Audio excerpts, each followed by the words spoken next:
Bakery, kailangan meron yung sistema. Hindi ho pwedeng ikaw lang na-assign tagabutas ng donut, ikaw lang na-assign magpunas na magpahid dito ng egg yolk. Tama yung gano'n, no? Ikaw lang ang gagawa nun o nakakaalam, hindi po gano'n. Dapat nandun din po yung salitang tulungan. Yung tulungan, no? Yung salitang teamwork. Huwag nyo iaasa, kung siya lang ang nakakaalam, siya lang ang gagawa. Dapat alam mo rin, pinakamaliit, pinakamalaking trabaho, dapat naiintindihan nyo.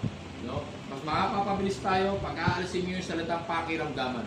No? Yung ibig sabihin, eto kailangan may malasakit ako sa trabaho kong ito. Kailangan gawin ko to, hindi lang para sa trabaho ko, kundi para sa mga kasama ko.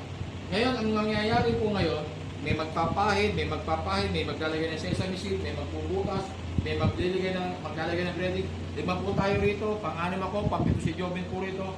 Gusto kong itry natin lahat. No? Kailangan meron tayong teamwork, no? Walang pakiramdaman, ganun po dapat sa may bakery.